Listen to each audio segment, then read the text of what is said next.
Welcome to Community Unitarian Universalist Church of Plano online version.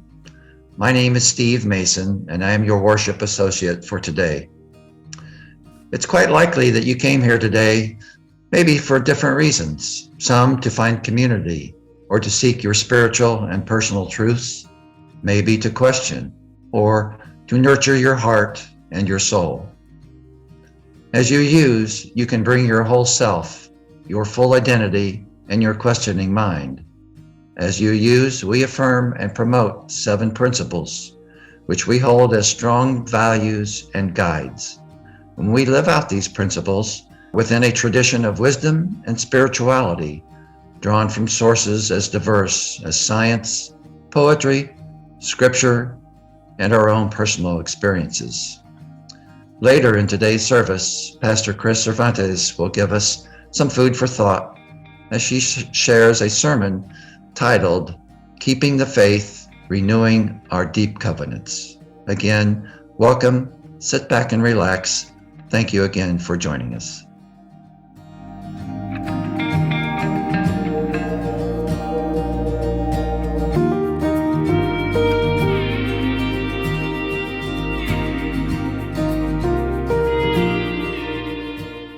What is it that calls you here, that calls you onward, that calls you inward, that leads you homeward?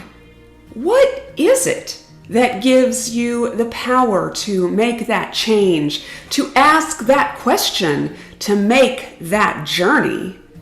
What is it that says you have done well, that asks you to learn more, that brings you to stillness, that holds you up in hard times? It is relationship, the beating heart of our faith. It begins when we share this hour, our truths, this earth, and our hearts. Come, let us worship together.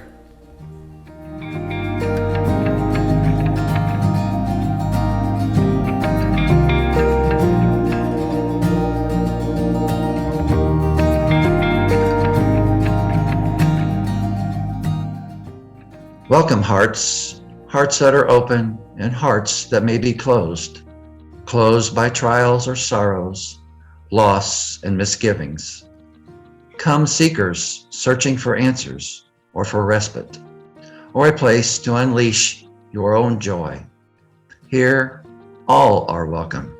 No excuses, no explanations are needed. Bring your whole heart and let it be touched. As we light our chalice, the symbol of our faith, this moment belongs to each of us.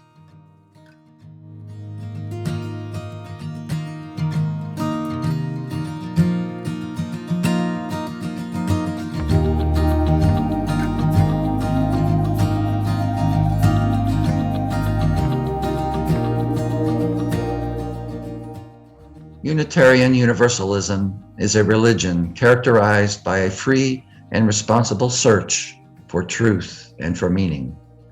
UUs assert no creed, but instead are unified by their search for spiritual growth. The thread that binds us is our purpose and our shared covenant. Please join me in saying it together. Love is the spirit of this church, and service is its law. This is our great covenant, to dwell together in peace, to seek the truth and freedom, and to help one another.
Since becoming a member of this church several years ago, occasionally someone may ask me what church I attend.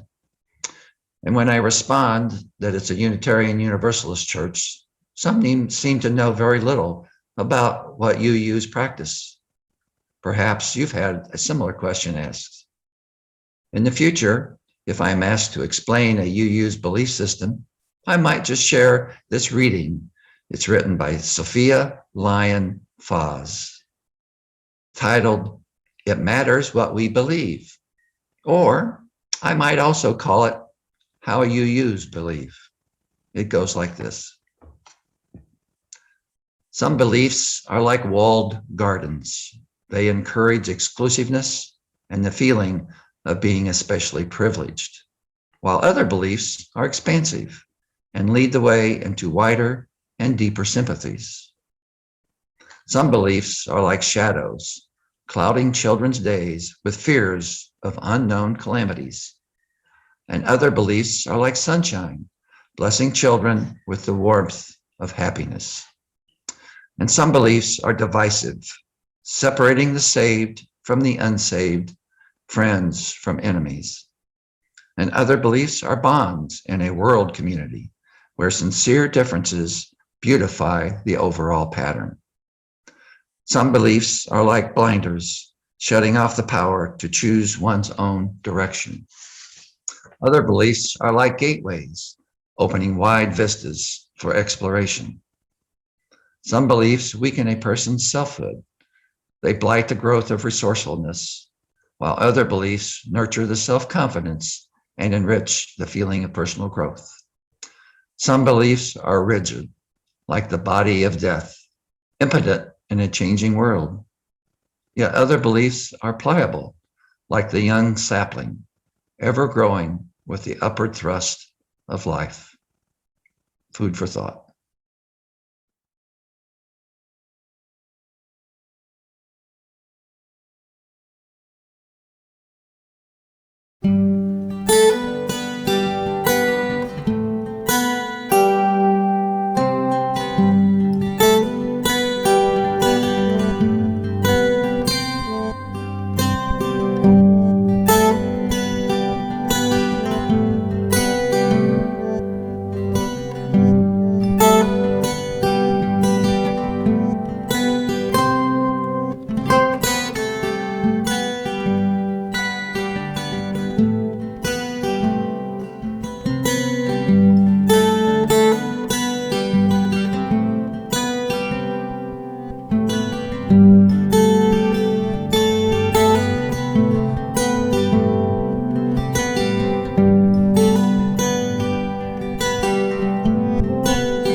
This month's worship theme is renewal.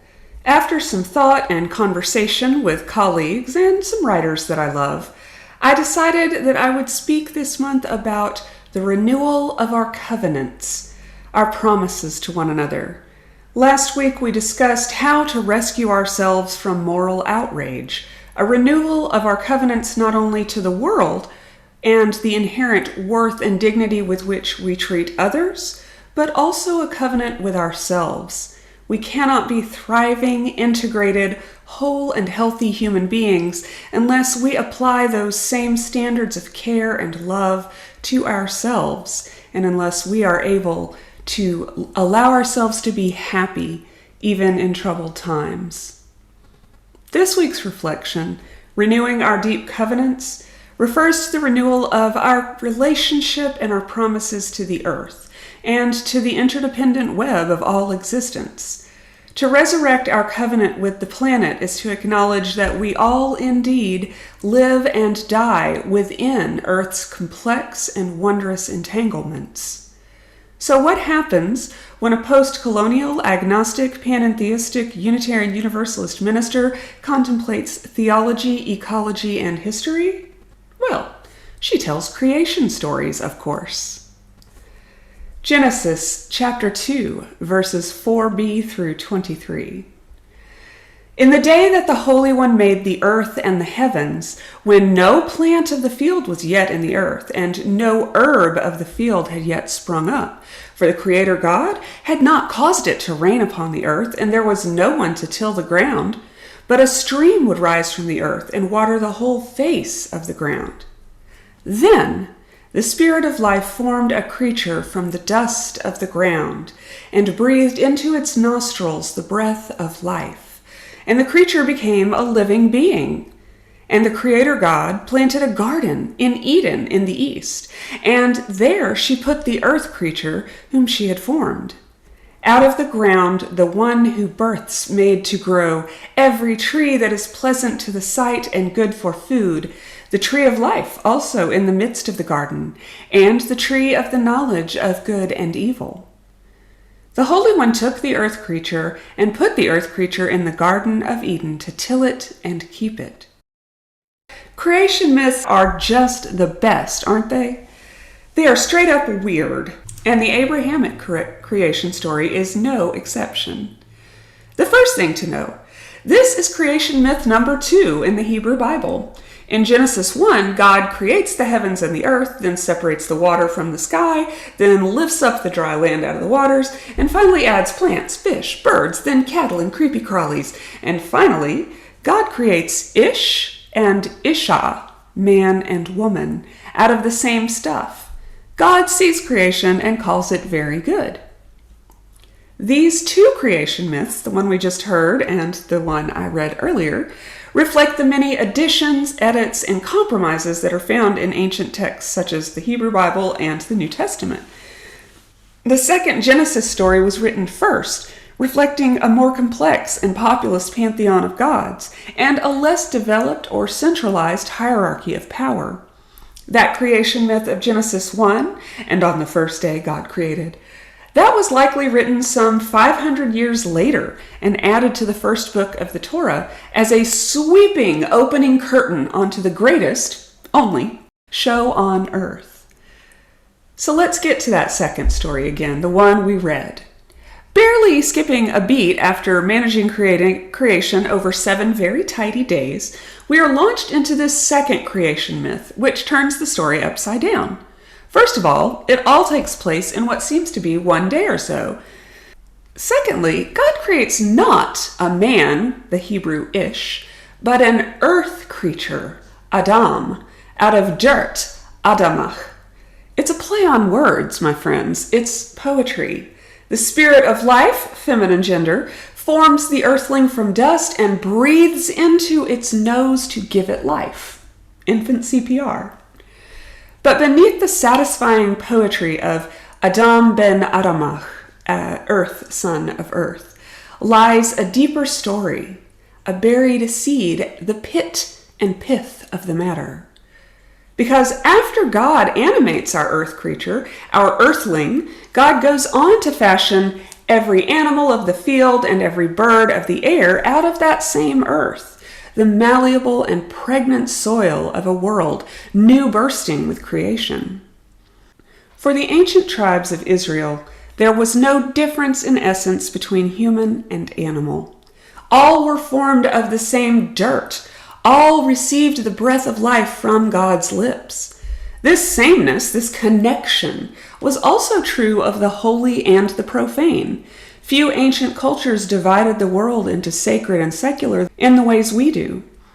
For them, the breath of life animated all things, reaching into every aspect of birth, life, and death, not simply of the human animal, but of all creatures. For those ancient people, our ancestors, human and animal were of the same essence, given life by the same power, together on one side of the walls of Eden. Things are different now. Creation myths were early humanity's attempt to impose order on a chaotic and dangerous world.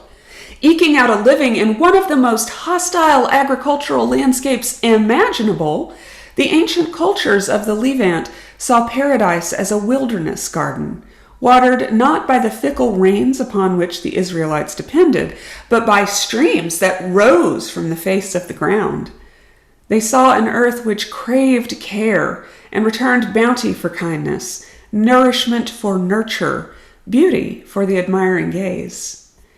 Today we have science alongside our myth and mysticism, and entangled in it, I suspect, people being people. No longer in need of creation stories which are uninformed by our new cosmic understanding, we are free to forget the truths in mythology's fictions. Unlike those ancient cultures, we draw lines between human and animal, human and plant, human and sea, sky, soil, air.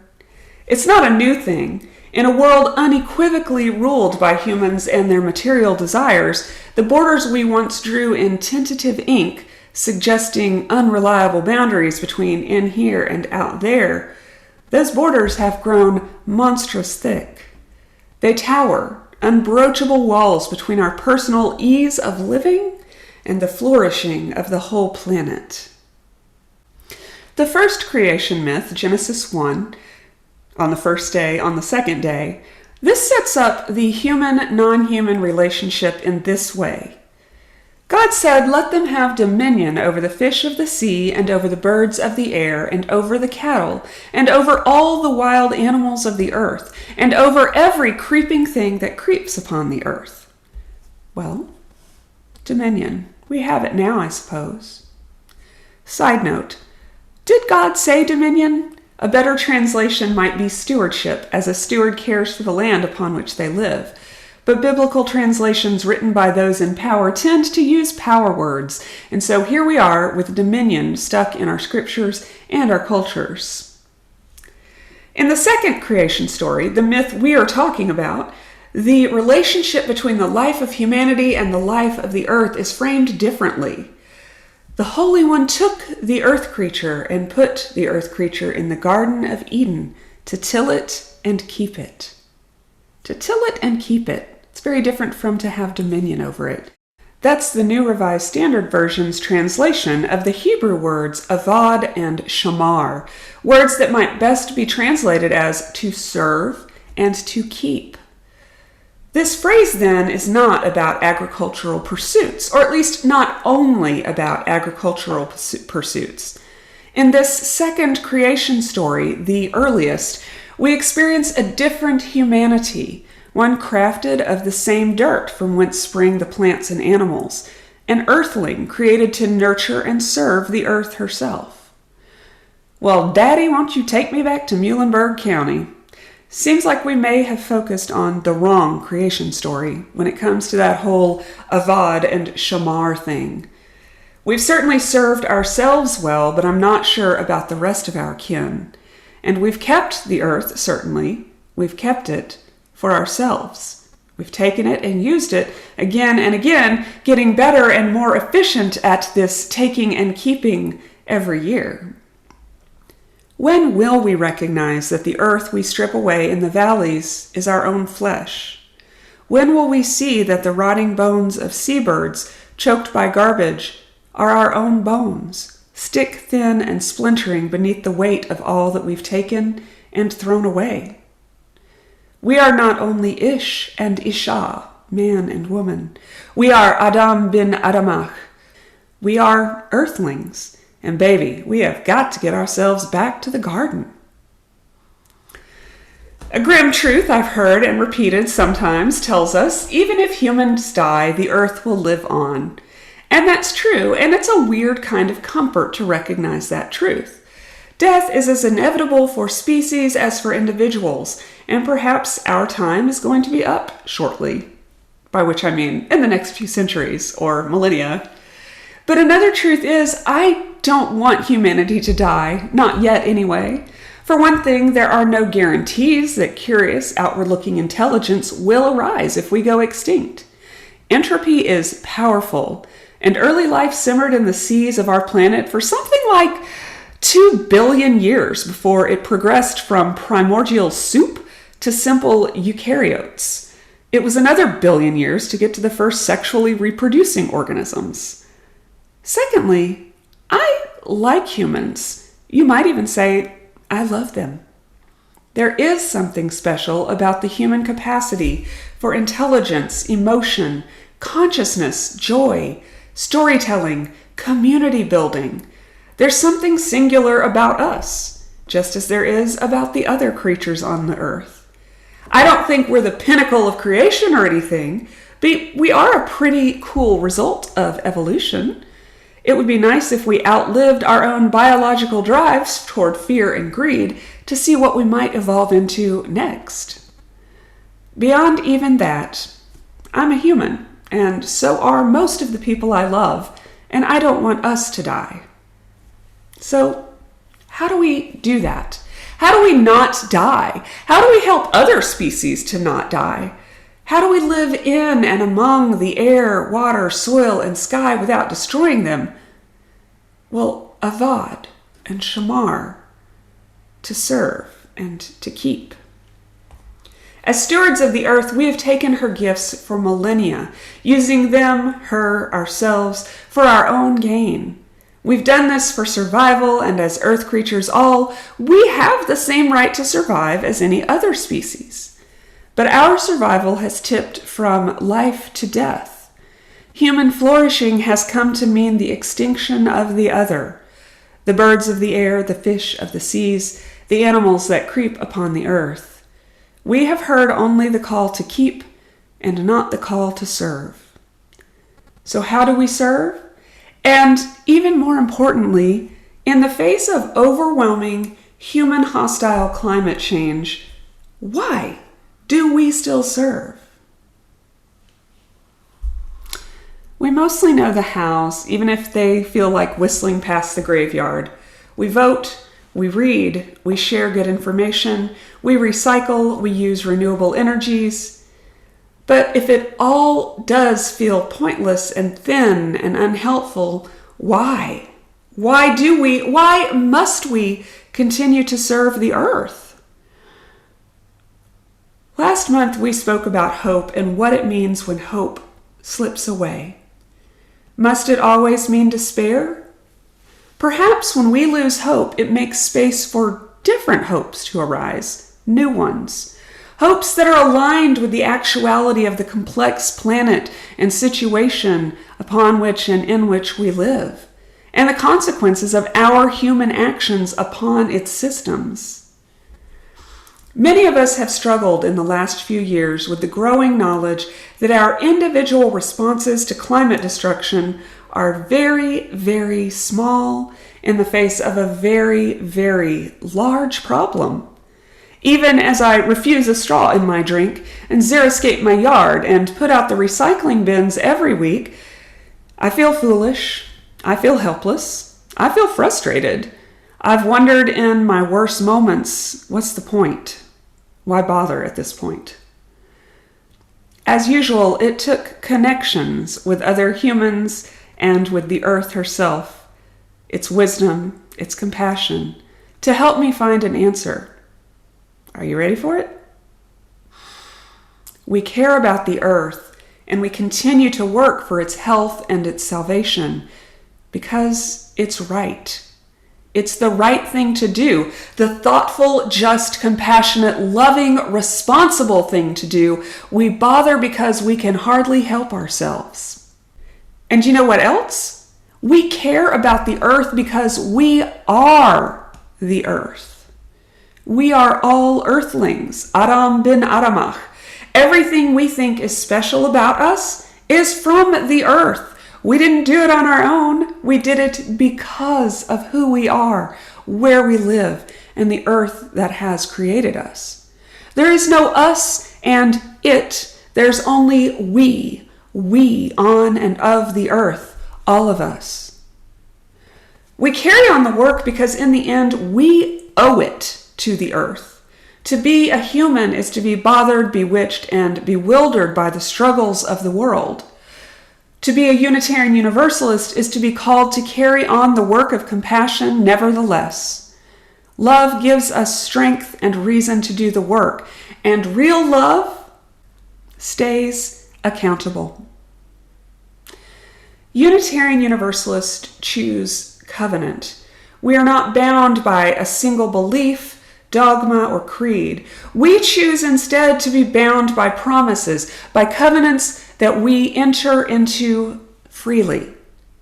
We choose to be responsible and answerable for our actions, recognizing that we're all in this thing together and that our actions have consequences for other people, even when those other people are trees. We aren't perfect, we use. We are here like all others, even though we have broken our vows 1,000 times, as the poet Rumi says. But we're learning. And we're not alone. We can look to the ancient past and our own long ago ancestors for the roots of this call. We can draw wisdom and reassurance from those Hebrew words, avad and shamar, to serve and to keep. Whether the lessons we learn come in time for our species as a whole, doesn't matter. We as earth creatures, you and I, of promise and practice, can choose to preserve our deep covenants to the earth in this time and this place together. And in fact, doing so is the only way to remain whole and with integrity in ourselves and love for the world around us. Amen.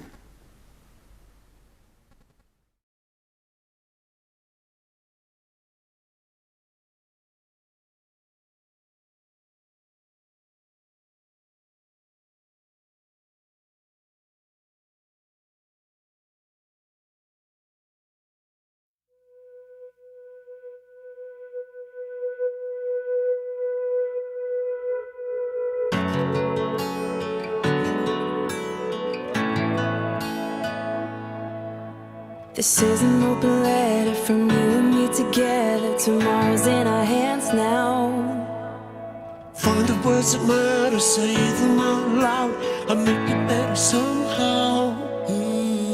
Looking down from up on the moon is a tiny blue marble.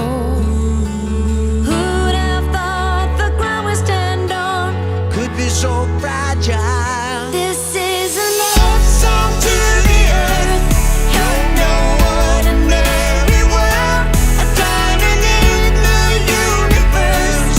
Heaven's poetry to us. Keep it silent. Keep it silent. Keep it silent.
It's our world, 'cause it's our world.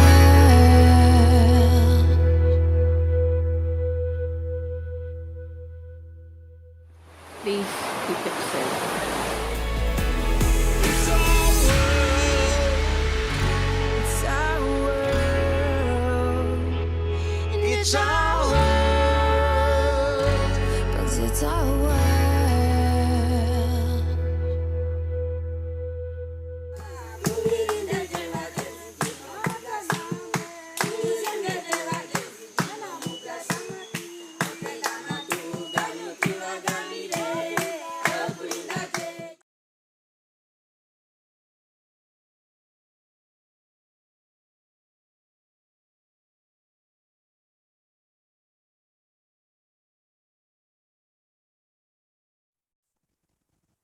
The purpose of our church is to encourage all who gather here to grow more generous in spirit and in action. We now take an offering that allows us to exercise that all-important generosity, an offering that will support this church and its many ministries.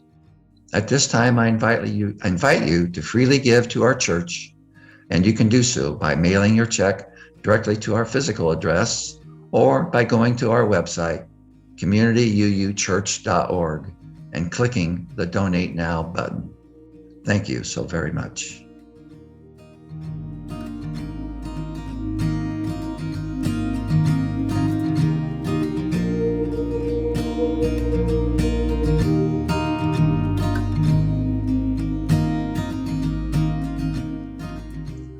As our worship time together comes to a close, it's now time to extinguish the chalice. Please speak these words with me. We extinguish this flame, but not the light of truth, the warmth of community, or the fire of commitment. These we carry in our hearts until we are together again.